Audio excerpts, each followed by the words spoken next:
What's up? My name's Megiddo, and thank you so much for tuning in. Today we are unboxing the Pioneer DDJ 1000, and I'm going to give you my first impressions. So let's just jump right into it. I'm super excited. First off, I got my order in from Sweetwater Music. Very excited. Love those guys over there. They always treat me right. Go check them out. But the first thing I really want to tell you about this is I can already tell you it's way lighter. I have the Pioneer DDJ RZ, and I will say right now that this is way lighter than that. So I'm just going to go ahead and unbox this. I'm going to open this up. I will say that right now it is February, let's see, it's the 2nd of March, and I just got mine 2nd of March 2018 if you're watching this later. And so that all the units have started to ship, and I'm very excited about what this is going to do for the DJ world. I think this is really going to tie in everything from being at home to being able on stage. I think the ecosystem, like I've talked about in my unboxing video, or excuse me, what I talked about in my comparison video from the RZ to this unit, is that this is really going to take the ecosystem of Pioneer from being able to do your controller to playing on the main stage at Ultra. The layout is exactly the same, so I'm very excited about that because that's really the whole thing, and this is really going to give this some more portability. Oh wow, already I'm digging the form factor on this, y'all. Let's get this box out of the way. I'll just put this right over here. Okay, so just to kind of give you perspective, I know I'm using a wide angle lens right now, but check this out. My wingspan is this. I'm like 5'8". I'm nothing special to write home about. I'm not a basketball player of any sorts, but if you could kind of look at my wingspan, let me try to give this perspective. I'll take one of these guitars off the wall, if you've ever held a guitar. So it's kind of, this is the length inside the box, and I'm sure the unit will be somewhat slightly smaller from the box, but just to kind of give you a perspective with something that you may be familiar with, something a little bit more, just to give you a close-up of the box. I always like their boxes because I think it's like almost like a skeleton. You can kind of see on the back of the box, they've got just kind of the layouts of everything. So I'm just going to go ahead and open this up. But yeah, I think this is really going to do well. I think this is going to fly well. I think because I couldn't fly to Europe when I played a gig in the Netherlands a couple weeks ago. With my RZ, I had to fly actually with the RR because they didn't have a proper Nexus 2 setup. Okay, so first thing out of the box, you can see it is a power cord. And I will say one thing that I've heard a lot of negative is that it's not a full-on like integrated power supply inside of the unit, which is kind of a downer. I would say I think they're just trying to keep the weight down and the form factor down. So you've got this little power brick. So if I were to have it my way, the power supply would be inside the controller, but I really think they were trying to help with the portability, so I can kind of see what they were gonna go for. So this plus this equals your power. Excuse me. Let me get this out of the way. And they give you a USB cord. So that's nice. Nice and black to keep everything from being noticed on stage. That is, if you don't want your cords to be noticed. I know DJ Tech Tools have some great cords that are very well noticed. Okay, let's just get right. And this is a lot smaller, you guys. Wow. Okay, I think I'm already a huge fan. Like I said, it's a lot smaller form factor than the RZ. but I'm excited to feel these jog wheels to see how comparable they are. And right out of the box, this is what we have. Bada bing, bada boom. Okay? There's your stuff right there. That's what that looks like. Okay? Very interesting. Let me get this paper out of here and I can kind of tell you my first impressions just off of touching all the knobs, okay? So I'm going to kind of zoom in here for you so that you can kind of see what I'm touching. So I'll be back in a second with more of a zoomed in close up because I figured you'd rather not tune in for my face. You'd rather see this unit head on. So I'll be right back and I'll change the camera angle. Okay, let's just get right into it.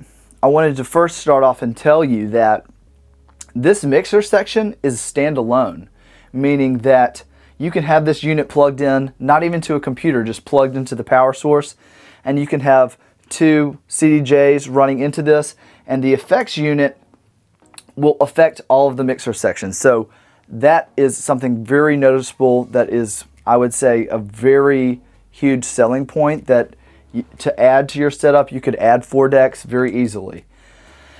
I also want to go into the fact that I have had experience with the DDJ RZ, I have had experience with the DDJ RR, as well as the DJM 900 Nexus 2 and CDJs.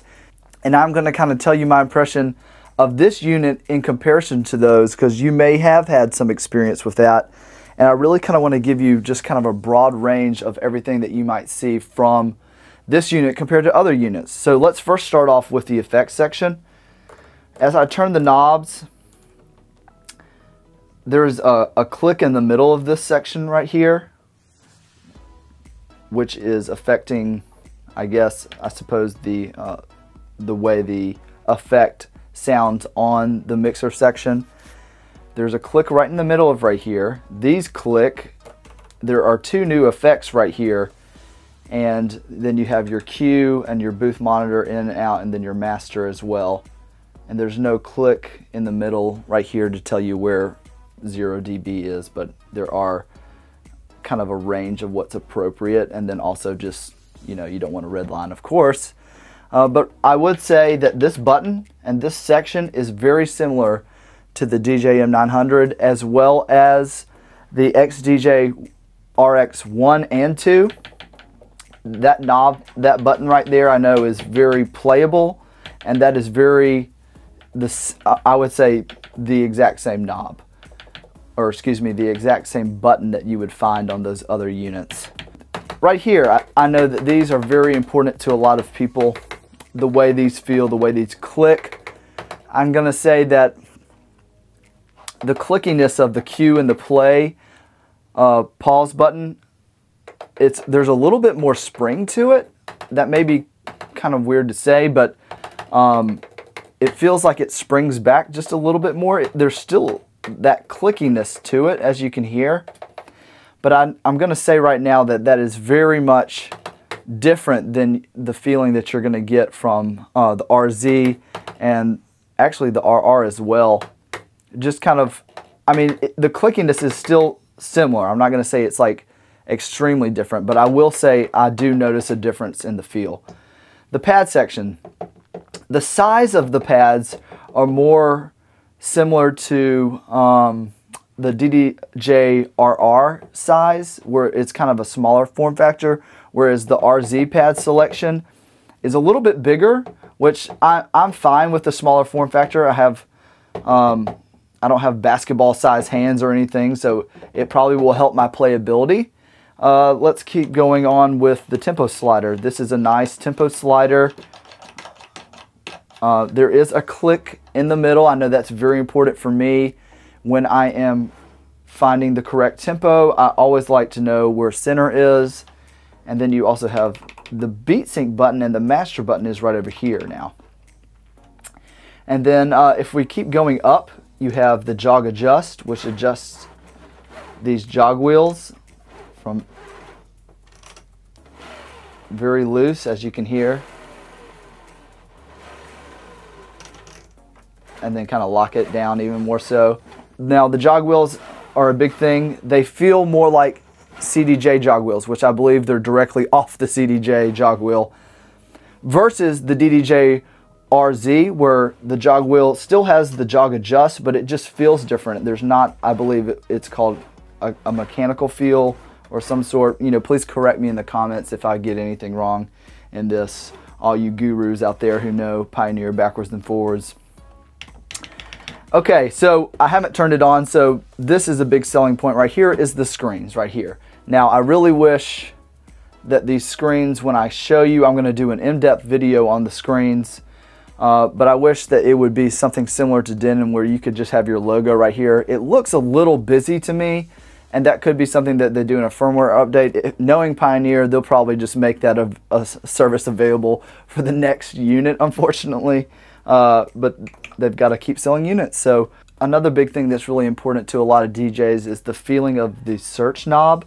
And I would say this feels really good in the hands, because a lot of your time as a DJ is spent using this knob right here and this knob right here. It does click, and let's see, I believe it says load, instant doubles. This is my first time looking at the unit in depth, so I'm guessing I don't see a load button. I typically, you know, would hit load or something right here. You have quantize, slip, and vinyl right here. So I'm guessing if you tap it, it'll load. We'll find. I'll go into more detail once I plug in the unit. This is just a first look, first feel, and I'm just kind of giving you my first impressions. You've got the loop functions up here. You have the loop functions. I know that's people can, you know, tap a loop in, and then you can kind of activate the loop, a four bar loop, and then exit that loop as well. You've got slip reverse and reverse. Here you can select deck 2 and 4, and that's really nice. That's really nice to have that section right up there. Right here you have a shift button, you have a cue and a loop. And I will say that I'm really happy with how they've updated this. And then also I'm extremely happy with this section right here, where you can select pad effects, and then you can move over one. That's like a game changer, because instead of going previously, if you wanted to get pad effects too, because I'm always doing kind of different techniques and things like that when I'm DJing, you would have to go shift pad effects to get to pad effects 2, so I would rarely go into the second bank. But here all you would have to do is click pad effects and scan over and scan right, and then have easy access to all your effects. And to me that's huge, because I'm down here doing things like this, doing things like that. I usually play through, so I'm just kind of briefly go over these pad modes. You have hot cue, you have keyboard. That's a new mode on this unit that's not on any of the other units. You have pad effects 1, pad effects 2, then you have beat jump, beat loop, sampler. Key shift is also another brand new section that's not on any other unit. And then right here you have master tempo, tempo range. I'm sure if you press right here the shift, and then I believe anything, probably anything where you have to press shift that's in a white right here, I would assume off of using the last unit that I've used. That's going to change the tempo range from like +6, +10 to, you know, wide open. Then you have key sync and then key reset, and I'll go into more detail when I do my full review once the unit's on. So like I said, it's huge the way they've set everything up to be CDJ format and DJM format. The reason being is muscle memory. I mean, if you're an athlete, if you're a sports athlete, you're going to want to practice on what you play. And when you're an athlete, you practice certain techniques and certain things, and you assume certain things or certain places, so that when you're in the moment and when you're trying to actually perform, it's just like second nature. When you ride a bike or something, you want to be able to not necessarily focus on the menial task. You want those menial tasks to become so second nature to you that you can actually perform and look up and engage the crowd and things like that. So that's why I believe this unit's so big, such a huge thing. Just real quick, let's lift this up. You can see just one thing on the front of the unit is the line in for the headphone jack. You have a 1/4 inch and an 1/8 inch input. Now let me say about this on the DDJ RZ, you did have a crossover switch to fix. Wow, that feels really nice. That crossfader feels really good. It's very smooth crossfader. Wow, I'm very impressed with that. Although I don't really cut and I don't scratch a whole lot, if I did, it feels very loose, I would say, but very fluid. I mean, if you're doing a lot of scratching and crabbing and doing all that good stuff, then, you know, I can really see that. I would say the RZ feels a lot more weighted a little bit than this. This feels just extremely smooth, very smooth. Okay, so let me move on to this top section right here. If you notice that all along here on the DDJ RZ, that you would notice that there were some effects. All the effects have kind of moved down here and into this slot right here, and they've kind of reserved this as very CDJ-like, except for this right here, which is my baby now. I couldn't live without the pad effects anymore, and once I get my handle on the keyboard and the key shift, it's just going to add a different dimension. So I digress. I wanted to kind of tell you more about this. You have USB-A, you have phono line, and then USB 2. This means that 2 DJs could show up to the club. One could be playing, the next one could be getting ready to play. The second DJ can come in and plug his laptop in and have a seamless transition. That is such a big deal when you're trying to keep the vibe for the night. And if you wanted multiple DJs to go from the USB-A to the USB-B seamlessly without ever having to unplug a unit, you can just have one unit on the floor. Everybody has their songs in Pioneer. They show up, and then it just makes for a very seamless transition for the night, and it makes your show just look so much better because all the DJs aren't saying, let me plug this in, let me plug that in. So yeah, so you've got your trim knobs at the top, then you got your high, medium, and low. There is a click in the middle of all these, except for the trim, of course. But there's a click right here. The filter knobs, I really liked the big fat silver knobs on the DDJ RZ. These feel okay. They still feel very smooth. I really feel there's a click in the middle as well, so I know that's great. I love the click in the middle. For something like that, you've got your cue buttons. These feel very, I would say, somewhat heavy. They feel very like there's some friction to them. The RZ, there was a little bit more fluidity to the faders on the RZ, where you felt like you could really kind of just throw them up. I would say that fluidity on this is like crazy. Like, look at the spring back on that. I mean, it's just very, but like, see what I'm talking about? Like, I can't just throw it all the way up. I have to be very understanding with the fader. Okay, then right here you've got a sampler section, or sampler volume right here, and then cue right here. And then you've got your headphone volume right here, and then from the cue to the master.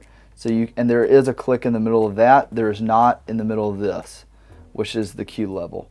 And then of course you've got your sound color effects. Everybody loves the sound color effects. That's something that you're going to see on the DJM, and then also on other controllers like the RZ, and then also I believe on the XDJ RX2 they have color effects section as well. Then you have your mic input 1, mic input 2. These don't have a click on them, and they are very nice. You have the off, on, and talk over sections, so you can have multiple mics, maybe one for yourself and if you were doing a wedding. And then also you have some slight EQ for these microphones, which is great because typically if you're doing a talking mic, you might want to cut some of the lows and then maybe boost some of the highs if you'd like to kind of cut through the mix. Yes, and so I just am very excited about the portability of this unit, the size of this. Let me quickly turn it over to this side for you. I really want to kind of give you a good angle of what you have for everything. So you've got the Kensington lock, which I don't know who in the world uses that.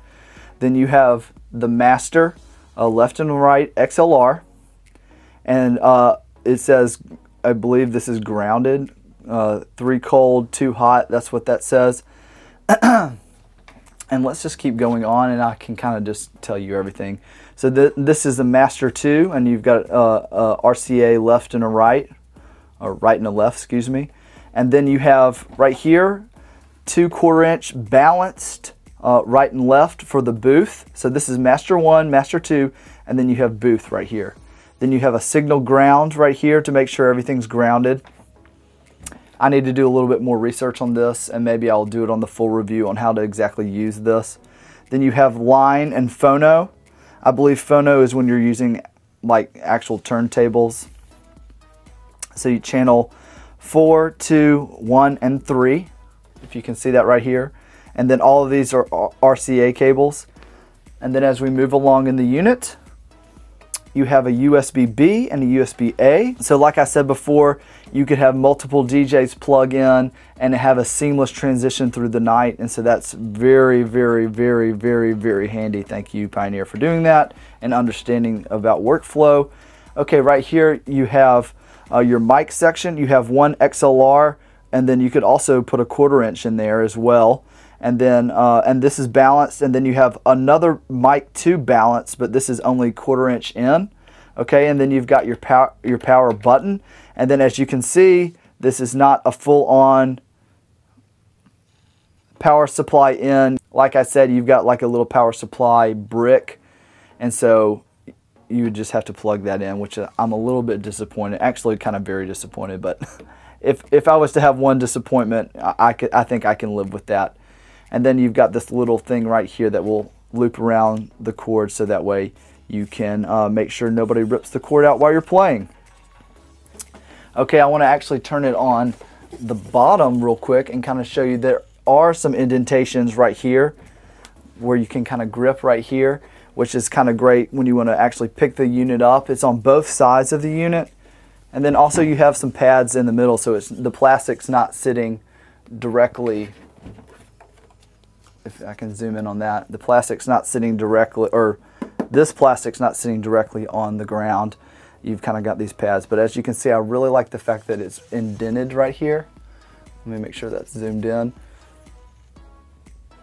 So thank you so much for tuning in. My name's Megiddo. I am going to go into an in-depth review. I decided not to plug it in, just solely so that this would be my first impressions right out of the box.